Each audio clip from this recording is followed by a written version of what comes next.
Hello students, welcome back to the smart box. मैं हूं Saqlain sir. यहाँ पर आज हम देखने वाले हैं हमारे अलजेब्रा के linear equation in two variable यानी फर्स्ट चैप्टर का एप्लीकेशन में हम देखेंगे वर्ड प्रॉब्लम्स। अब यहाँ पे सबसे पहले जो बच्चों को परेशानी होती है वो होता है वर्ड प्रॉब्लम को फ्रेम करने के लिए, क्योंकि इक्वेशन एक बार बन जाता है तो हम उसे सॉल्व आसानी से कर लेते हैं, क्योंकि वो आपने जो है पुराने वीडियोज़ में देखे ही होंगे कि क्रेमर्स रूल यूज़ करके और जो है ग्राफिकल मेथड यूज़ करके और भी मेथड्स यूज़ करके हम जो है लीनियर इक्वेशन को सॉल्व कर सकते हैं। वो हमारी चॉइस है, लेकिन जब लीनियर इक्वेशन बनेगा तभी तो हम सॉल्व कर पाएंगे। और लीनियर इक्वेशन बनाने के लिए हमें वर्ड प्रॉब्लम को समझना बहुत ज़्यादा ज़रूरी है। तो इसके बहुत ही सिंपल से ट्रिक्स हैं जो मैं यहाँ पर लिखूँगा, और फिर ये एक एप्लीकेशन दिया हुआ है हमारे टेक्स्ट बुक में जो कि एक एक्टिविटी बेस्ड क्वेश्चन है। ये हम सॉल्व करेंगे, उसे यूज़ करके तो आपको जो है बहुत ही इजी वे में समझ में आ जाएगा कि लीनियर इक्वेशन में आप जो है वर्ड प्रॉब्लम को पढ़ करके इक्वेशन कैसे फॉर्म कर सकते हैं। तो आइए स्टार्ट करते हैं।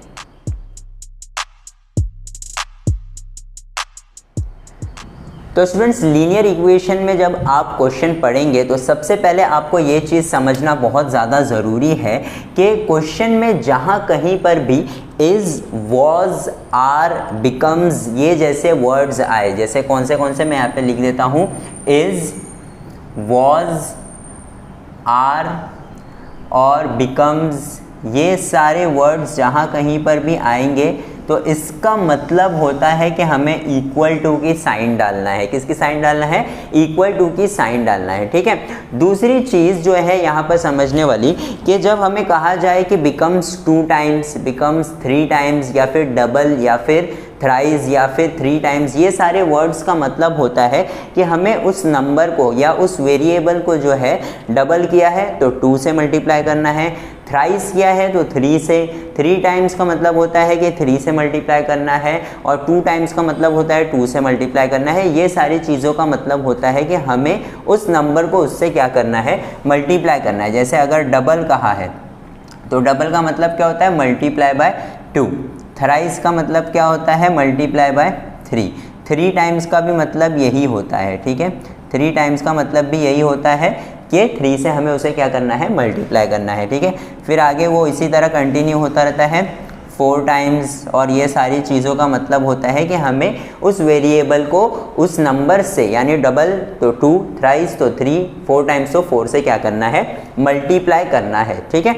दूसरी चीज़ जो है हमें समझना है कि सम का मतलब आप बहुत सारे स्टूडेंट्स को पता होगा, लेकिन जिनको नहीं पता है मैं बता दूं कि सम का SUM, ये जो सम है इसका मतलब होता है एडिशन। जहाँ कहीं पर भी आपको ये दिखाई देगा कि sum of 2 number, sum of 2 variable, sum of 2 age, तो सम का मतलब होता है कि हमें उन दोनों चीज़ों को क्या करना है? ऐड करना है। ठीक है। उसके बाद आता है डिफरेंस। अब डिफरेंस का मतलब क्या होता है? डिफरेंस का मतलब होता है सबट्रैक्ट करना। जैसे मैं अगर एग्जांपल दूं आपको कि अगर राम जो है वो 20 साल का है और रीमा जो है वो 16 साल की है, तो इन दोनों के एज का डिफरेंस क्या है? तो आप क्या कहेंगे कि राम अगर 20 साल का है, रीमा अगर 16 साल की है, तो दोनों के एज का डिफरेंस 4 साल है। कैसे पता चला? 20 माइनस 16 किया हमने। तो डिफरेंस का मतलब क्या होता है? सबट्रैक्ट करना, माइनस करना। ये सारी चीजें जो है बेसिक वर्ड्स जो है यूज किए जाते हैं वर्ड प्रॉब्लम में, जिन्हें हमें समझना है। अगर ये चीज समझ में आ गई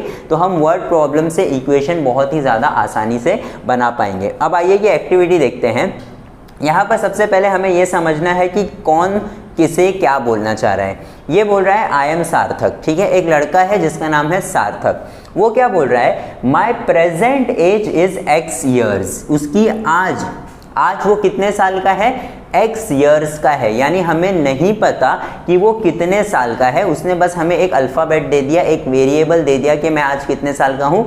X साल का हूँ। X का मतलब होता है हमें नहीं पता, Y का मतलब होता है हमें नहीं पता। क्योंकि अगर आपने देखा होगा तो प्रीवियस हमने जितने भी एक्सरसाइज में किया, हमने सिर्फ X और Y की वैल्यू फाइंड की है। तो लीनियर इक्वेशन में मैं फर्स्ट वीडियो से बता रहा हूँ कि लीनियर इक्वेशन ये चैप्टर में सिर्फ हमें एक काम करना होता है, दैट इज X और Y की वैल्यू फाइंड करना होता है। तो यहाँ पर X की वैल्यू जो है वो क्या बोल रहा है कि सार्थक बोल रहा है कि आज मैं कितने साल का हूँ? X साल का हूँ। ठीक है, सपोज जैसे कि आज मैं अगर 20 साल का हूँ तो आज मेरी एज क्या है 20 साल। मैं 4 साल पहले कितने साल का था 16 साल।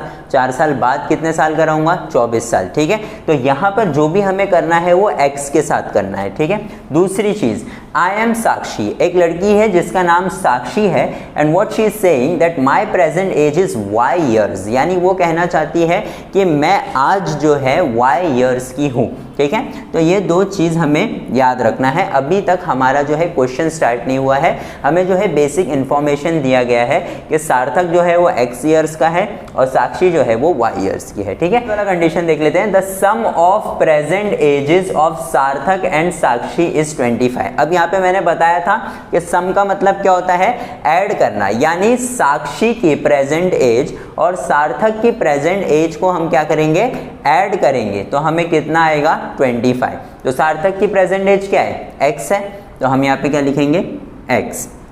साक्षी की प्रेजेंट एज क्या है y है, तो हम यहाँ लिखेंगे y। इन दोनों का क्या करना है, हमें सम करना है यानी ऐड करना है, तो यहाँ पर हम क्या करेंगे प्लस की साइन डालेंगे। ठीक है, the sum of present age of Sarthak and Sakshi is, अब यहाँ पर आप देख सकते हैं कि मैंने लिखा है कि इज, वॉज, आर और बिकम्स, ये चारों वर्ड का मतलब क्या होता है, इज इक्वल टू। तो आइए वापस पढ़ते हैं, द सम ऑफ यानी ये प्लस की sign, the sum of present age of Sarthak यानी x एंड साक्षी यानी y। अब इज आया तो मैं यहाँ क्या डालूंगा, इज इक्वल टू, और फिर क्या लिखा हुआ है 25, तो मैं यहाँ पर क्या लिख दूंगा 25। ठीक है, तो यहाँ पर ये हमारा इक्वेशन जो है वो इस तरह से फॉर्म हो गया। अब यहाँ पर हम सेकंड कंडीशन देखते हैं। सेकंड कंडीशन क्या बोल रहा है, सार्थक एज इज लेस। ठीक है, हमने सिर्फ इतना सा पढ़ा, अब हमें इसे क्या करना है, लिख देना है। सार्थक की एज क्या है, x है। ठीक है, सार्थक की एज x है और वो क्या है, इज। इसका मतलब क्या होता है, इज इक्वल टू। ठीक है, सार्थक एज इज लेस। लेस का मतलब होता है कि हमें क्या करना है, माइनस। ठीक है, मैं बोलूँगा कि मुझसे कोई 2 साल छोटा है, तो मेरी एज से आप क्या करोगे, 8 साल 2 साल जो भी है उससे क्या करोगे, सबट्रैक्ट करोगे। तो ये क्या लिखा हुआ है, सार्थक एज, ये हमने लिखा, इज बोले तो इज इक्वल टू लिख दिया, लेस बाय 8, लेस बाय 8 यानी -8, then double the age of Sakshi. अब डबल का मतलब क्या होता है, 2 से मल्टीप्लाई करना है ना, और किसको मल्टीप्लाई करना है, डबल द एज ऑफ साक्षी। साक्षी की एज क्या है, y ईयर्स, उसको डबल कर देंगे तो वो क्या हो जाएगा, 2y हो जाएगा, है ना। तो यहाँ पे मैं लिखूंगा 2y, तो x is equal to 2y minus 8। लेकिन अब ये जो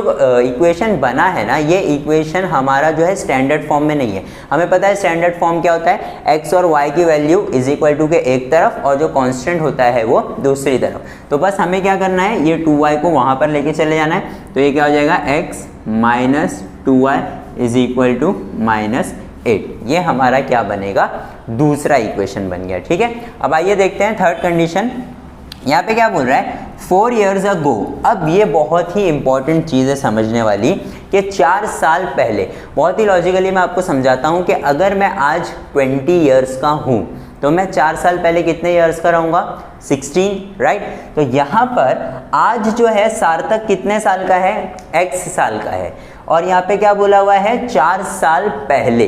तो यहाँ पर सार्थक की आज की एज में से हमें 4 साल को क्या करना पड़ेगा, माइनस करना पड़ेगा, तब जाके हम क्या करेंगे, 4 साल पुरानी एज को फाइंड कर पाएंगे। क्योंकि आज मैं अगर 20 साल का हूँ तो मैं 4 साल पहले कितने साल का रहूँगा, 16। मतलब आज मैं जितने साल का हूँ उतने में से आपने 4 ईयर्स को क्या कर दिए, माइनस। तो आज सार्थक कितने साल का है, x ईयर्स का है, और हम क्या बोल रहे हैं, 4 years ago यानी 4 साल पहले। तो आज की एज में से हम क्या करेंगे, 4 को माइनस कर देंगे। तो क्या लिखा हुआ है देखो, 4 years ago साक्षीज एज। तो ये साक्षी कितने साल की है आज, y ईयर्स की है, तो y माइनस क्या करेंगे हम, 4 करेंगे, तो क्या आएगा हमें, साक्षी का 4 साल के पहले का एज आएगा। तो 4 years ago Sakshi's age was 3 years less. अब वॉज आया तो हम क्या करेंगे, इज इक्वल टू के साइन डाल देंगे। तो क्या है ये, 4 years ago Sakshi's age was 4 years ago Sakshi's age was 3 years less. अब 3 years लेस का मतलब क्या होता है, -3। ठीक है, -3 देन सार्थक एज। अब जाहिर सी बात है कि अगर आज साक्षी y ईयर्स की है और सार्थक x ईयर्स का है, तो 4 साल पहले साक्षी अगर y माइनस 4 ईयर्स की है तो सार्थक भी x माइनस 4 ईयर्स ही होगा। याद रखें कि अगर आप एक की एज में से 4 ईयर्स माइनस कर रहे हैं तो आपको दूसरे की एज में से भी 4 ईयर्स माइनस करना है। तो यहाँ पे क्या आएगा, y minus 4 is equal to 4 years ago Sakshi's age was is equal to 3 years less minus 3 then Sarthak's age. यानी सार्थक उस टाइम पे कितने साल का था, सार्थक उस टाइम पे x माइनस 4 ईयर्स का था। तो ये इक्वेशन क्या बनेगा, देखिए ये y माइनस 4 है, मैं यहाँ लिख देता हूँ y माइनस 4, ये होगा x minus 4 minus 3, minus minus plus, तो ये हो जाएगा x minus 7 sign of greater number.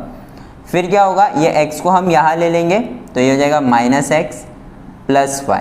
ठीक है, यहाँ पे ये माइनस 7 ऑलरेडी है और ये माइनस 4 को जब हम वहाँ लेंगे तो ये हो जाएगा प्लस 4। ठीक है, तो क्या बनेगा equation, minus x plus y is equal to plus minus minus 7 minus 4 is 3 sign of greater number. ठीक है, अब ये हमारा जो है इक्वेशन बन गया। अब अगर चाहे हम तो इसे ऐसे ही लिख सकते हैं या फिर इसे माइनस से मल्टीप्लाई कर देंगे। तो माइनस 1 से मल्टीप्लाई करेंगे तो ये क्या हो जाएगा, minus minus plus, plus minus minus, minus minus plus, तो ये क्या हो जाएगा, x minus y is equal to 3। ये हमारा जो है वो फाइनल इक्वेशन बनेगा इस स्टेटमेंट का। आई होप आपको समझ में आ रहा है। स्टूडेंट्स प्रैक्टिस सेट 1.5 स्टार्ट करते हैं। सॉल्व एग्जाम्पल बहुत ही आसान सम है, लेकिन अगर उसमें से भी आपको कुछ नहीं समझ में आया तो आप नीचे कमेंट करके मुझे बता सकते हैं, मैं उसका भी वीडियो आराम से बना दूंगा। यहाँ पर प्रैक्टिस सेट 1.5 में जो फर्स्ट सम है वो बहुत ही सिंपल सा सम है। पहला सम बहुत ही आसान है।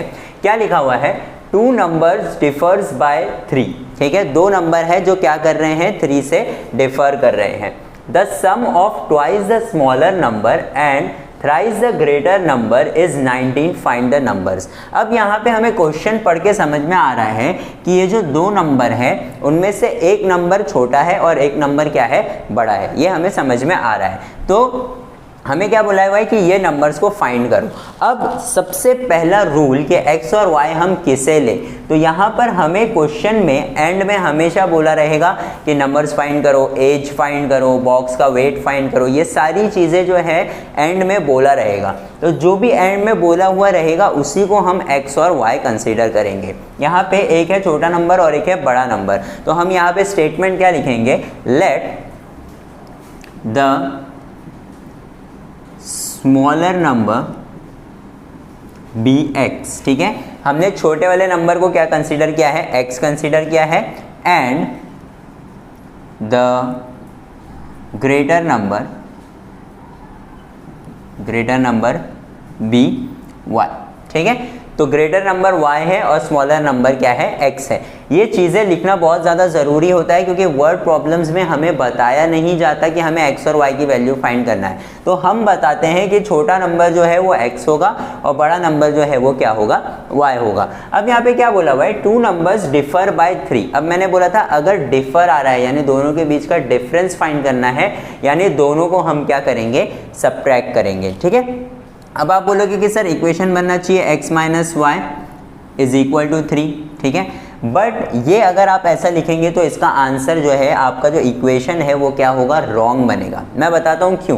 क्योंकि यहाँ पे ग्रेटर नंबर क्या है, y है, और स्मॉलर नंबर क्या है, x। तो अगर आप छोटे नंबर में से बड़े नंबर को माइनस करो तो आंसर हमेशा नेगेटिव आता है। देख लेते हैं, अगर एक नंबर 5 है और दूसरा नंबर 3 है तो ये छोटा है और ये बड़ा है। तो 3 माइनस 5 अगर मैं करूँगा तो मुझे आंसर क्या आएगा, -2। यानी smaller number minus greater number करूँगा तो मुझे आंसर किस में आना चाहिए, माइनस में आना चाहिए। लेकिन यहाँ पे आंसर किस में आ रहा है, हमें प्लस में आ रहा है। इसका मतलब जो है ग्रेटर नंबर को स्मॉलर नंबर से माइनस किया गया है, ना कि स्मॉलर नंबर को ग्रेटर नंबर से। तो यहाँ पे जो इक्वेशन बनेगा वो बनेगा y minus x is equal to 3। ये चीज़ को याद रखिए। अगर आपने x minus y is equal to 3 बना दिया तो इक्वेशन आपका टोटली रॉन्ग हो जाएगा। इसके आगे आप जो भी करेंगे वो सब रॉन्ग ही होगा। ठीक है, तो यहाँ पर y minus x is equal to 3। अब आपको ऐसा लग रहा होगा, अनकंफर्टेबल फील हो रहा होगा कि सर x को पहले होना चाहिए, y को बाद में होना चाहिए। कोई बात नहीं, आप ले लीजिए। तो माइनस एक्स जो है वो पहले आ जाएगा, प्लस y बाद में इज इक्वल टू 3। ये हमारा इक्वेशन नंबर 1 बन गया according to our first condition. ठीक है, तो यहाँ पर फर्स्ट कंडीशन हो गया। अब सेकंड कंडीशन क्या बोल रहा है, the sum of twice the smaller number. अब सबसे पहले हमें क्या कहा गया है, सम, तो सम का मतलब होता है ऐड, तो हमने एडिशन की साइन डाल दी है। Twice the smaller number, smaller number कौन सा है, x, तो उसे हमें क्या करना पड़ेगा, डबल, ट्वाइस यानी डबल, तो यहाँ पे हम क्या लिखेंगे 2x, ठीक है। और and thrice the greater number, अब ग्रेटर नंबर का कितना करना है हमें, थ्राइस यानी 3 टाइम्स, 3 से मल्टीप्लाई करना है, तो वो कितना हो जाएगा 3y। तो यहाँ पे आप देख सकते हैं sum of twice the smaller number and thrice the greater number, ठीक है। इज का मतलब क्या होता है, इज इक्वल टू कितना है आंसर 19, तो ये हमारा जो है वो क्या बन जाएगा, सेकेंड इक्वेशन। तो देख सकते हैं आप फर्स्ट इक्वेशन और सेकंड इक्वेशन बहुत ही आसानी से बन गया है। अब यहाँ पर आप सोच रहे होंगे कि सर हम क्रेमर्स रूल से कर सकते हैं, साइमल्टेनियसली इसको सॉल्व कर सकते हैं, तो आपकी चॉइस है, आप कोई भी रूल यहाँ पर यूज़ कर सकते हैं for solving this two equation, ठीक है। ग्राफिकल मत करिएगा, वो थोड़ा सा बड़ा हो जाता है, बाकी आप कोई भी रूल यूज़ कर सकते हैं, आपकी मर्जी, ठीक है। तो यहाँ पर हम साइमल्टेनियस इक्वेशन यूज़ करेंगे। तो आप देख सकते हैं कि साइमल्टेनियस इक्वेशन में सबसे पहले हमें जो है वेरिएबल का कोएफिशिएंट सेम करना पड़ता है। तो यहाँ पे अगर मुझे x को एलिमिनेट करना है तो मैं x को क्या करूँगा, 2 से मल्टीप्लाई करूँगा, यानी ये पूरे इक्वेशन को मुझे 2 से मल्टीप्लाई करना पड़ेगा। तो मैं यहाँ क्या लिखूँगा, मल्टीप्लाइंग इक्वेशन 1 बाय 2। तो इक्वेशन 1 को मैं क्या कर रहा हूँ, 2 से मल्टीप्लाई कर रहा हूँ, तो वो क्या होगा, यहाँ पे लिखना है वी गेट, क्या मिलेगा हमें, -2x plus 2y is equal to 6। अब क्या होता है ना, बहुत सारे बच्चे जो है सिर्फ इसे देखते हैं तो सिर्फ इसे मल्टीप्लाई करके छोड़ देते हैं, बाकी इसे और इसे 2 से मल्टीप्लाई करना भूल जाते हैं। तो याद रखिए कि बहुत ही केयरफुली हमें सारे पूरे इक्वेशन को मल्टीप्लाई करना है, सिर्फ x को नहीं। तो ये हमारा एक न्यू इक्वेशन बना है, तो इसे मैं इक्वेशन नंबर 3 दे देता हूँ, ठीक है। अब ये इक्वेशन नंबर 3 हो गया। अब इक्वेशन 2 को और इक्वेशन 3 को हमें क्या करना है, साइमल्टेनियसली सॉल्व करना है। तो यहाँ पे देख सकते हैं आपके 2x की साइन क्या है, पॉजिटिव, यहाँ पे 2x की साइन क्या है, नेगेटिव। अब हमारा एक रूल है कि अगर हमारे साइन क्या है, सेम है, तो हम क्या करते हैं, सबट्रैक्ट करते हैं, और अगर हमारे साइन डिफर कर रहे हैं, जैसे यहाँ पर कर रहे हैं, तो हम क्या करते हैं, ऐड करते हैं। इस रूल को चाहिए तो आप लिख सकते हैं। तो यहाँ पे हम क्या लिखेंगे, एडिंग इक्वेशन 3 एंड 2। तो यहाँ पे सेकेंड इक्वेशन क्या है, 2x plus 3y is equal to 19, और यहाँ पे इक्वेशन क्या है, -2x plus 2y is equal to 6। तो यहाँ पे ऐड करना है, तो ऐड में याद रखिए साइन चेंज नहीं होती है, ठीक है। तो यहाँ पे क्या हो जाएगा, 2 - 2 0, 3 + 2 5y इज इक्वल टू 19 + 6 कितना होता है, 25 होता है। तो ये 5 जो है वहाँ जा कर के डिवाइड होगा, तो y की वैल्यू हमें आएगी 5, ठीक है। अब y की वैल्यू हमें 5 आ गई। अब हमें क्या करना है, y की वैल्यू को या तो इक्वेशन 1, इक्वेशन 2 या इक्वेशन 3 में डाल करके x की वैल्यू लाना है। तो इक्वेशन 1 जो है वो थोड़ा सा छोटा इक्वेशन है, उसमें आप डालेंगे तो आपको आसानी से जो है आंसर आ जाएगा। तो यहाँ पे क्या लिखेंगे हम, substituting y is equal to 5 in equation 1। तो इक्वेशन 1 क्या है हमारा, -x plus y is equal to 3 है। तो y की वैल्यू क्या है हमारी, 5 है, तो मैं y की जगह पे 5 लिख देता हूँ, इज इक्वल टू 3। अब ये 5 जो है प्लस 5 वहाँ जाके क्या हो जाएगा, -5। तो -x इज इक्वल टू 3 -5। अब ये -3 - 5 कितना होगा, -2 होगा, क्योंकि sign of greater number, minus minus क्या हो जाएगा, कैंसिल। तो x इज इक्वल टू 2 आ गया, ठीक है। अब यहाँ पर हमें x और y की वैल्यू आ गई, लेकिन हमें क्या बोला है, फाइंड द नंबर्स। तो हमें लास्ट में एक स्टेटमेंट लिखना पड़ेगा। वर्ड प्रॉब्लम है, इसके लिए आप याद रखिए, बचपन से आप वर्ड प्रॉब्लम सॉल्व कर रहे हैं, तो हर बार लास्ट में आपको क्या करना पड़ता है, एक जो है क्लोजिंग स्टेटमेंट देना पड़ता है, जो बहुत ज़्यादा ज़रूरी होता है, ठीक है। तो यहाँ पे वो क्लोजिंग स्टेटमेंट क्या होगा, मैं यहाँ पे लिख देता हूँ कि the 2 numbers are 2 and 5 respectively, ठीक है, बस ये एक छोटा सा स्टेटमेंट हमें लिख देना है तो हमारा आंसर जो है वो क्या हो जाएगा, कंक्लूड हो जाएगा। अब बहुत सारी चीज़ें आपको इसमें बतानी है, ध्यान से देखिए कि इक्वेशन को हमने यहाँ पर जो है डाला है तो हमारा इक्वेशन हाईलाइट हो रहा है आंसर में, और सबसे बड़ी चीज़ जो हाईलाइट होनी चाहिए वो है एक्स और वाई की वैल्यू। तो आप अगर पूरे बोर्ड में देखेंगे तो एक्स और वाई जो है वो बॉक्स के अंदर है जो कि हाईलाइट हो रहा है। तो जब भी आपका पेपर चेक होने के लिए जाएगा ना तो देखा जाएगा कि यार एक्स और वाई का वैल्यू तो सही आ रहा है, यानी ये पूरा जो भी इन्होंने किया होगा ये सम राइट होगा। तो इसी को जो है करेक्शन करके आपको पूरे मार्क्स मिल सकते हैं। और याद रखिए कि लीनियर इक्वेशन का जो वर्ड प्रॉब्लम है वो या तो 3 मार्क्स या तो 4 मार्क्स के लिए कंफर्म आपको बोर्ड के एग्जामिनेशन में पूछा जाता है। तो आई होप आपको ये फर्स्ट सम आसानी से समझ में आ गया होगा। आइए सेकंड सम स्टार्ट करते हैं। सेकंड सम देख लेते हैं हम अपने प्रैक्टिस सेट 1.5 का। यहाँ पर ये जो सम है ना बहुत ज़्यादा इंपॉर्टेंट है और 2 बार बोर्ड एग्जामिनेशन में पूछ चुका है, तो ध्यान दीजिएगा। अब यहाँ पे क्या है, यहाँ पे बोला हुआ है आई एम अ रेक्टेंगल, ठीक है, ये एक रेक्टेंगल है। तो हमें रेक्टेंगल की सारी प्रॉपर्टीज अब यहाँ पर याद होनी चाहिए।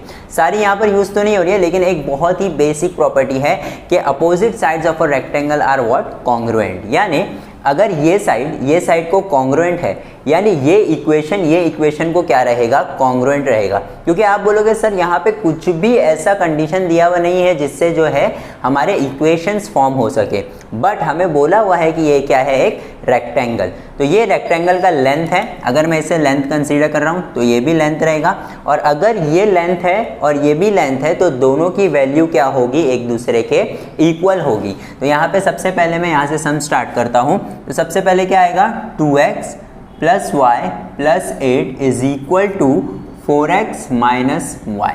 ठीक है, अब इसे हम जो है सिंप्लीफाई करेंगे और इक्वेशन में कन्वर्ट करेंगे। तो देख सकते हैं 2x, तो यहाँ पर ये 4x यहाँ पर आकर के क्या हो जाएगा, माइनस ये y प्लस वाई ऑलरेडी यहाँ पर है, ये माइनस वाई यहाँ पर आकर के क्या हो जाएगा, प्लस वाई। ठीक है, अब यहाँ पर इज इक्वल टू के बाद ये जो प्लस 8 है हम उसको वहाँ ले लेंगे तो वो क्या हो जाएगा, माइनस 8 हो जाएगा। ठीक है, तो अब क्या होगा, 2x माइनस 4x होगा minus 2x, sign of greater number, y plus y will be 2y is equal to minus 8। अगर आप चाहते हैं तो इसे ऐसे ही छोड़ दीजिए, कोई प्रॉब्लम नहीं है। अगर आप इसे सिंप्लीफाई करना चाहते हैं तो आप पूरे इक्वेशन को 2 से डिवाइड कर सकते हैं। ठीक है, और अगर यहाँ से भी माइनस हटाना है तो माइनस 2 से डिवाइड कर दीजिए। तो यहाँ पे हम क्या लिखेंगे, dividing by minus 2 we get, तो ये क्या होगा, minus 2x upon 2 plus 2y upon 2 minus 8 upon minus 2, sorry minus से कर रहे हैं, तो ये माइनस माइनस कैंसिल, 2 कैंसिल, फिर ये 2 कैंसिल, प्लस माइनस माइनस हो जाएगा, तो ये x बचेगा, ये माइनस y, और ये माइनस माइनस कैंसिल, 2 1 जा 2 4 जा, तो ये आ गया 4। This is our first equation, x minus y is equal to 4। हमें किससे आया, लेंथ से। दूसरा इक्वेशन कहाँ से आएगा, अब जब लेंथ इक्वल था तो ब्रेथ भी इक्वल होगा, है ना। तो यहाँ पे 2y will be equal to what, x plus 4। तो यहाँ पे according to the second condition हमें क्या बोल रहा है कि 2y will be equal to x plus 4। अभी क्या करना है हमें, ये x को यहाँ पर लेना है, तो minus x plus 2y is equal to 4। Again I am saying आप ऐसे ही छोड़ सकते हैं इक्वेशन को, या फिर माइनस से मल्टीप्लाई भी कर सकते हैं। फिलहाल हम ऐसे ही छोड़ देते हैं, इसे दे देते हैं इक्वेशन नंबर 2। ठीक है, अब यहाँ पे आप देख सकते हैं कि अगर मुझे x एलिमिनेट करना है तो x यहाँ पर पॉजिटिव है और यहाँ पर क्या है, नेगेटिव, यानी साइन क्या कर रहा है, डिफर कर रहा है। तो आप क्या करेंगे, ऐड करेंगे। ठीक है, तो यहाँ पे हम लिखेंगे एडिंग इक्वेशन 1 एंड 2। 1 एंड 2 को हम क्या करेंगे, ऐड। तो x minus y is equal to 4 और minus x plus 2y is equal to 4। तो ये तो कैंसिल हो जाएगा। ठीक है, plus minus will be minus, 2y minus y will be 1y। तो यहाँ पे आया y is equal to 4 plus 4 8। तो y की वैल्यू हमें सीधे सीधे क्या आ गई, 8 आ गई। ठीक है, अब यहाँ पर जब हमें y की वैल्यू आ गई है तो हम क्या करेंगे, इसे कोई भी इक्वेशन में, इक्वेशन 1 में या इक्वेशन 2 में पुट करेंगे और x की वैल्यू लाएंगे, है ना। तो यहाँ पर क्या करेंगे, substituting y is equal to 8 in equation 1। Equation 1 में अगर मैं पुट कर रहा हूँ तो मेरा इक्वेशन 1 क्या है, x minus y is equal to 4। ठीक है, y की वैल्यू है 8, तो x minus 8 is equal to 4, x is equal to 4, ये माइनस 8 वहाँ जा करके क्या हो जाएगा प्लस 8, तो x इज इक्वल टू 12। तो यहाँ पर हमें x और y की वैल्यू आ गई, ठीक है। लेकिन यहाँ पर अगर आप आगे पढ़ेंगे तो हमें क्या बोला हुआ है, find the value of x and y। तो आधा क्वेश्चन तो हमने कंप्लीट कर लिया, लेकिन ये पार्ट अगर आप सॉल्व नहीं करेंगे तो आपको पूरे मार्क्स नहीं मिलेंगे। That is what, find my perimeter, यानी ये जो रेक्टेंगल है इसका पेरीमीटर भी फाइंड करना है और एरिया भी फाइंड करना है। तो पेरीमीटर ऑफ रेक्टेंगल का फॉर्मूला तो आपको पता ही है, क्या होता है, perimeter of rectangle is equal to what, 2 into L plus B, ठीक है। लेकिन ये l प्लस बी तो हमारे पास है ही नहीं, हमारे पास तो सिर्फ क्या है, x और y है। तो आप देख सकते हैं कि ये जो है हमने क्या कंसीडर किया था, लेंथ है ना, जिसकी वैल्यू क्या है 4x माइनस वाई, ये हमारा अगर लेंथ है तो 4x की वैल्यू क्या आई है, हमें 12 आई है, माइनस y की वैल्यू हमें क्या आई है, 8 आई है। तो यहाँ पे क्या होगा, पोजा यहाँ पर आएगा 48 माइनस 8 दैट इज 40। तो हमारा जो लेंथ है इस रेक्टेंगल का वो कितना है, 40 है, ठीक है। इसी तरह हम ब्रेथ करेंगे तो breath is equal to 2y दिया हुआ है, तो y की वैल्यू कितनी है, 8 है, सॉरी, तो यहाँ पर ये हो जाएगा 16। तो ब्रेथ कितना है हमारे रेक्टेंगल का, 16 है, ठीक है। तो अब यहाँ पर ये वैल्यू हम इधर पुट करेंगे, 2 इंटू एल की वैल्यू कितनी आई है 40 प्लस ब्रेथ की वैल्यू कितनी आई है 60। अब यहाँ पे क्या होगा, 2 इंटू ये हो गया 56 और ये हो गया 112। अब यहाँ पे हमें सेंटीमीटर वेंटीमीटर कुछ भी नहीं दिया हुआ है, तो हम इसे ऐसे ही छोड़ देंगे, या तो फिर हम क्या लिखेंगे, यूनिट्स, ठीक है। तो पेरीमीटर कितना है, 112 यूनिट्स। पेरीमीटर के साथ हमें क्या फाइंड करने बोला है, एरिया। तो एरिया भी आपको पता ही होगा, एरिया ऑफ रेक्टेंगल क्या होता है, area of rectangle is length into breadth, ठीक है। तो यहाँ पे लेंथ हमारा क्या आया था 40 और ब्रेथ हमारा क्या आया था 60। तो यहाँ पे सीधा सीधा हम क्या करेंगे, सीधा सीधा हमारा आंसर आएगा 640 स्क्वायर यूनिट, क्योंकि ये एरिया है इसीलिए आंसर में क्या आ रहा है, स्क्वायर आ रहा है, ठीक है, स्क्वायर यूनिट। तो इस तरह से हमारा जो है सेकंड सम कंप्लीट होता है। आइए थर्ड सम देखते हैं। तो आइए स्टूडेंट्स यहाँ पे हम अपना थर्ड सम देखते हैं। थर्ड सम जो है वो बेस्ड है एज वाले सम पे, यानी उम्र यानी एज, ठीक है। तो यहाँ पर ये ऐसे सम्स जो है वो 3 मार्क्स के लिए बहुत ही जो है कॉमनली पूछा जाता है बोर्ड एग्जाम में, तो इस चीज़ पे अलग से ध्यान दीजिएगा। क्या बोला हुआ है, the sum of father's age and twice the age of his son is 70, ठीक है। If we double the age of father and add it to the age of his son, the sum is 95. Find their present age, ठीक है। तो ये statement हमारे लिए सबसे ज़्यादा इंपॉर्टेंट होता है, क्योंकि हमारा आंसर ही इस स्टेटमेंट से स्टार्ट होता है। हमें क्या बोला हुआ है, प्रेजेंट एज फाइंड करना है, किसका, फादर और सन का, है ना। तो यहाँ पर हम लिखेंगे कैसा, लेट द प्रेजेंट एज किसका, ऑफ सन ले लेते हैं, सन बी एक्स, यानी उसका जो सन है वो आज कितने साल का है, एक्स साल का है, and the present age of father be y, ठीक है। तो present age of son is x and present age of father is what, y. अब यहां पे देखते हैं the sum of father's age, ठीक है।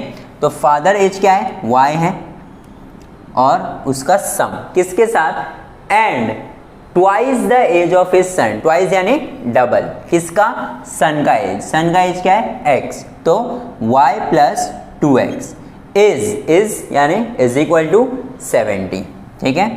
So this will be our equation number 1। अगर आपको इसे स्प्लिट करना है तो इसे स्प्लिट भी कर सकते हैं। तो इक्वेशन क्या बनेगा, 2x plus y is equal to 70। This will be our equation number 1। अब आइए सेकंड कंडीशन पढ़ते हैं। If we double the age of the father, तो फादर की एज को अब क्या करना है, डबल करना है। तो यहां पे मैं लिखता हूं according to second condition. Second condition क्या बोल रहा है कि फादर के एज को अगर हम डबल कर दिए तो क्या होगा, 2y हो जाएगा। If we double the age of father and add it to the age of his son, अगर उनके सन के एज को ऐड कर देंगे। अब यहाँ पे सिर्फ फादर के एज को डबल करने के लिए कहा गया है, सन के एज को डबल करने के लिए नहीं कहा गया है। तो 2y plus x is equal to, ठीक है, तो his son the sum is 95। वापस से हम इसे स्प्लिट कर लेते हैं, 2x plus 2y x plus 2y is equal to 95। This will be our equation number 2। तो दोनों इक्वेशन बन गए। अब यहाँ पर आप देख सकते हैं कि ये 2x है और ये सिर्फ x है ना। अगर हमें x को एलिमिनेट करना है तो इक्वेशन नंबर 2 को क्या करना पड़ेगा, 2 से मल्टीप्लाई। तो मैं यहाँ पे लिखता हूँ मल्टीप्लाइंग इक्वेशन 2 बाय 2। तो ये क्या हो जाएगा, 2x, यहाँ पे लिख देते हैं we get 2x plus 4y is equal to 95 का डबल कितना होता है, 190। ठीक है, ये हमारा हो जाएगा इक्वेशन नंबर 3। ठीक है, अब देख सकते हैं आपके इक्वेशन नंबर 1 और इक्वेशन नंबर 3 में जो हमारा x का कोएफिशिएंट था वो सेम हो गया है। अब क्या डिसाइड करना है कि ऐड करना है या सब्ट्रैक्ट। तो 2x का यहाँ पर 2x और यहाँ पर 2x की साइन क्या है, यहाँ पर भी पॉजिटिव है और यहाँ पर भी क्या है, पॉजिटिव। तो याद रखिए अगर साइन सेम है तो हम क्या करते हैं, सब्ट्रैक्ट। तो यहाँ पे लिखेंगे सब्ट्रैक्टिंग इक्वेशन 2 एंड 3। ठीक है, 2 एंड 3 को अगर हम सब्ट्रैक्ट कर रहे हैं तो 2x plus 4y is equal to 190 minus 2x plus y is equal to 70। अब यहाँ पे सब्ट्रैक्ट कर रहे हैं तो सबकी साइन चेंज होगी। इसकी साइन क्या है, प्लस, तो ये हो जाएगा माइनस। इसकी साइन प्लस तो ये माइनस। इसकी साइन प्लस है तो ये क्या हो जाएगा, माइनस। 2x माइनस 2x क्या होगा, 0, कैंसिल हो गया। 4 माइनस 1y तो ये हो जाएगा 3y। अब ये कितना होगा, 190 माइनस 70 विल बी व्हाट, 120। तो यहाँ पे आया हमारा आंसर 120। तो y का वैल्यू क्या हो जाएगा, 120 upon 3, that is nothing but y is equal to 40। तो यहाँ पे y की वैल्यू हमें क्या आ गई, 40 आ गई, यानी प्रेजेंट एज ऑफ फादर तो हमें आ गया। ठीक है, अब हमें क्या करना है, x की वैल्यू फाइंड करना है। तो हम इक्वेशन नंबर 1 या इक्वेशन नंबर 2 कहीं पर भी पुट कर सकते हैं। इक्वेशन नंबर 1 में पुट कर लेते हैं। ठीक है, तो यहाँ पे मैं लिखता हूँ substituting y is equal to 40 in equation 1। ठीक है, तो इक्वेशन 1 क्या है यहाँ पर, 2x plus y is equal to 70 है ना। तो 2x प्लस y क्या है हमारा, 40 इज इक्वल टू 70। ये 40 वहाँ जा करके क्या हो जाएगा, सब्ट्रैक्ट, तो 70 माइनस 40, तो 2x विल बी व्हाट, 30। तो x is equal to 30 upon 2, x का वैल्यू हमें आ रहा है 50। तो यहाँ पर हमारा जो है सम खत्म होता है, लेकिन आपको यहाँ पर क्या लिखना पड़ेगा, स्टेटमेंट लिखना पड़ेगा कि the present age of son is 15 years and present age of father is 40 years. तो आप यहाँ पे जब स्टेटमेंट लिखेंगे तो अपना जो आंसर है वो क्या हो जाएगा, कंक्लूड हो जाएगा। ये हमारा तो स्टूडेंट्स यहाँ पे जो हमने प्रैक्टिस सेट 1.5 के 3 सम देखे ना, ये बहुत ही आसान टाइप के सम थे और 3 मार्क के लिए ये सारे सम्स पूछ सकते हैं। ठीक है, लेकिन अब जो हम 4th, 5th और 6th सम देखने वाले हैं ये बहुत ही ज़्यादा इंपॉर्टेंट सम है और नेक्स्ट लेवल सम है जो आपको समझने में थोड़ी तकलीफ हो सकती है और बहुत सारे बच्चों को इनमें कन्फ्यूजन भी होता है। तो यहाँ पर ये वीडियो हम यहीं पर कंक्लूड करते हैं। इसका जो नेक्स्ट सम है यानी 4th, 5th और 6th सम जो है वो हम नेक्स्ट वीडियो में अपलोड करेंगे, तो आप वो वीडियो भी ज़रूर देखिएगा। और आपको ये वीडियो कैसा लगा, आपको हमारे पढ़ाने का तरीका कैसा लगा, नीचे कमेंट करके हमें बताइए। और अगर आपको कोई भी डाउट है तो आप हमें क्वेश्चंस पूछ सकते हैं, हम उसे जल्दी से जल्दी रिप्लाई करके आपके जो भी क्वेश्चंस हैं उनका सॉल्यूशन आपको पहुंचा देंगे। Thank you for watching the smart box.